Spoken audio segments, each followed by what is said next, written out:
अस्सलाम वालेकुम। Learn with Amna channel में आपको बहुत खुश आमदीद। आज का जो मेरा टॉपिक है वो है हज़रत मूसा अलैहिस्सलाम और खिज़र अलैहिस्सलाम का वाक़या कि हज़रत मूसा अलैहिस्सलाम कौन सा ऐसा इल्म हासिल करने के लिए हज़रत खिज़र अलैहिस्सलाम के पास गए थे।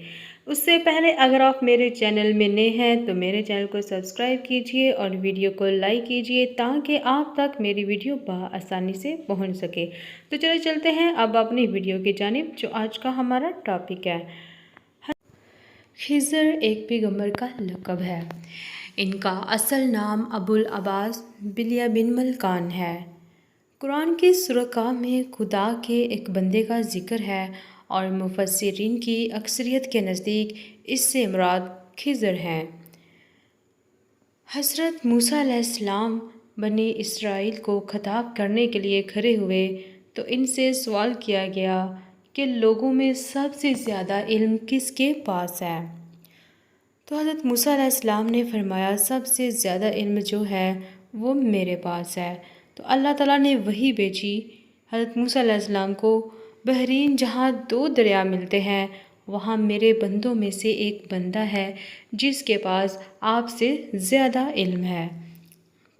तो हज़रत मूसा अलैहिस्सलाम ने अल्लाह ताला से अर्ज़ किया, ऐ मेरे रब, ऐ मेरे प्यारे अल्लाह, मैं किस तरह इसके पास पहुँचूँगा।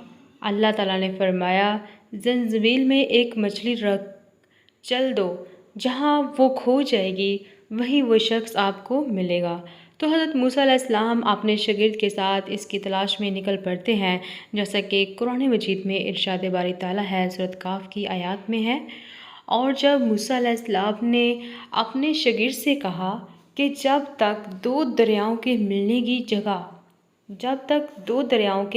की जगह ना पहुंच जाऊं, हटने का नहीं, यानी हम पीछे नहीं हटेंगे, ख्वाब बरसों चलता रहूं, यानी कितने साल चलता रहूं। जब इनके मिलने के मुकाम पर पहुँचे तो अपनी मछली भूल गए। तो इसने दरिया में सुरंग की तरह अपना रास्ता बना लिया। जब आगे चले तो मूसा अलैहिस्सलाम ने अपने शागिर्द से कहा कि हमारे लिए खाना लाओ, इस सफ़र से हमको बहुत थकान हो गई है, यानी बहुत थक चुके हैं। तो इसने कहा कि भला आपने देखा कि जब हमने पत्थर के साथ आराम किया था तो मैं मछली भूल गया और मुझे इसका ज़िक्र करना शैतान ने बुलाया दिया, यानी कि शैतान ने मुझे आपसे इसका ज़िक्र करने के लिए बुला दिया और इसने अजब तरह से दरिया में अपना रास्ता बदला। तो मूसा अलैहिस्सलाम ने कहा, यही तो वो मकाम है जिसे हम तलाश करते थे। तो वो अपने पाँव के निशान देखते देखते लौट के वहाँ उन्होंने हमारे बंदों में से एक बंदा देखा जिसको हमने अपने हाथ से रहमत दी थी, यानी हज़रत खिज़र अलैहिस्सलाम को, और अपने पास से इल्म बख्शा था। मूसा अलैहिस्सलाम जब इनसे मिले, यानी खिज़र अलैहिस्सलाम से जब मिले, जिनको अल्लाह ताला की तरफ से जो इल्म सिखाया गया था, तो हज़रत मूसा अलैहिस्सलाम इनसे मिले और हज़रत मूसा अलैहिस्सलाम ने अर्ज़ किया कि क्या आप मुझे वो इल्म सिखा देंगे जो अल्लाह ताला ने आपको सिखाया है। हज़रत मूसा अलैहिस्सलाम ने खिज़र अलैहिस्सलाम से कहा कि क्या आप इसमें से मुझे कुछ भलाई की बातें सिखाएं तो मैं आपके साथ रहूं। खिज़र अलैहिस्सलाम ने कहा, तुम मेरे साथ रहकर सब्र नहीं कर सकोगे और जिस बात की तुम्हें खबर ही नहीं इस पर सब्र कर कर भी क्यों कर सकते हो। मूसा अलैहिस्सलाम ने कहा, खुदा ने चाहा तो आप मुझे साबिर पाएंगे और मैं आपके इरशाद के ख़िलाफ़ नहीं करूँगा।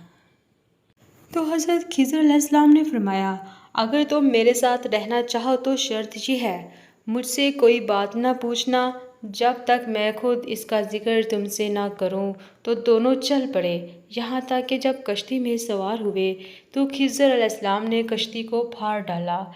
मूसा अलैहिस्सलाम ने कहा, क्या आपने इसलिए फाड़ा है कि सवारों को गर्क कर दें? ये तो आपने बड़ी अजीब बात की। खिज़र ने कहा, क्या मैंने नहीं कहा था कि तुम मेरे साथ सब्र ना कर सकोगे। मूसा अलैहिस्सलाम ने कहा, जो भूल मुझसे हुई इस पर मुआखज़ा ना कीजिए और मेरे मामले में मुझे छोड़ दीजिए। और फिर दोनों चल दिए। यहाँ तक कि रास्ते में एक लड़का मिला تو خضر علیہ السلام نے اسے مار ڈالا۔ موسیٰ علیہ السلام نے کہا کہ یہ آپ نے کیا کیا؟ ایک بے گناہ شخص کو ناحق بغیر قصاص کے مار ڈالا، یہ تو آپ نے بری بات کی۔ خضر علیہ السلام نے کہا، کیا میں نے تم سے نہیں کہا تھا کہ تم میرے ساتھ صبر نہیں کر سکو گے؟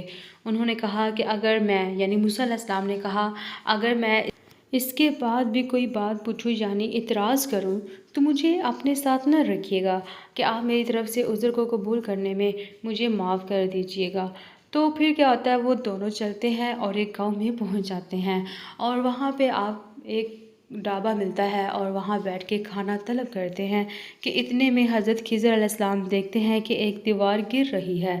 تو حضرت خضر علیہ السلام اس دیوار کو سیدھا کرتے ہیں تو حضرت موسیٰ علیہ السلام پھر دیکھ کے کہتے ہیں، اگر خضر اگر آپ چاہتے تو ان سے اس کا معاوضہ لیتے تاکہ کھانے کا کام چلتا۔ خضر علیہ السلام نے کہا، اب مجھ میں اور تجھ میں علیحدگی، مگر جن باتوں پر تم صبر نہ کر سکے، اب میں تمہیں ان کے بارے میں بید بتا دیتا ہوں کہ وہ جو کشتی تھی غریب لوگوں کی تھی جو دریا میں محنت کر کے یعنی کشتیاں چلا کر گزارا کرتے تھے، اور ان کے سامنے یعنی اس طرف ایک بادشاہ تھا جو ہر ایک کشتی کو زبردستی چھین لیتا تھا۔ تو میں نے چاہا کہ اسے عیبدار کر دوں تاکہ وہ اسے غصب نہ کر سکے، یعنی ان سے چھین نہ لے، قبضہ نہ کر لے۔ اور وہ جو لڑکا تھا اس کے ماں باپ دونوں مومن تھے۔ ہمیں اندیشہ ہوا کہ وہ بڑا ہو کر بد کردار ہوگا، کہیں ان کو سرکشی اور کفر میں نہ پھنسا دے، تو ہم نے چاہا کہ ان کا اللہ اس کی جگہ ان کو اور بچہ عطا فرمائے جو پاک دیانتی میں اور محبت میں اس سے بہتر ہو۔ اور وہ جو دیوار تھی وہ 2 یتیم لڑکوں کی تھی جو شہر میں رہتے تھے، اور اس کے نیچے ان کا خزانہ مدفون تھا، دفن تھا، اور ان کا باپ ایک نیک بخت آدمی تھا۔ تو تمہارے پروردگار نے چاہا کہ وہ اپنی جوانی کو پہنچ جائیں اور پھر اپنا خزانہ نکالیں۔ یہ تمہارے پروردگار کی مہربانی ہے اور یہ کام میں نے اپنی طرف سے نہیں کیے، یہ ان باتوں کا راز ہے جن پر تم صبر نہ کر سکے۔ جی تو یہ تھے وہ 3 سوالات جو حضرت موسیٰ علیہ السلام نے حضرت خضر علیہ السلام سے کیے تھے، اور اس علم کے لیے حضرت موسیٰ علیہ السلام نے کتنا سفر طے کیا، اور اس کا سورۃ کہف میں واقعہ آپ کو ملے گا 63 سے 83 کی آیت تک ہے۔ تو مزید اسلامی معلومات کے لیے لرن وتھ آمنہ چینل کو سبسکرائب کیجیے اور ویڈیو کو لائک کیجیے تاکہ آپ تک میری ویڈیو بآسانی سے پہنچ سکے۔ شکریہ۔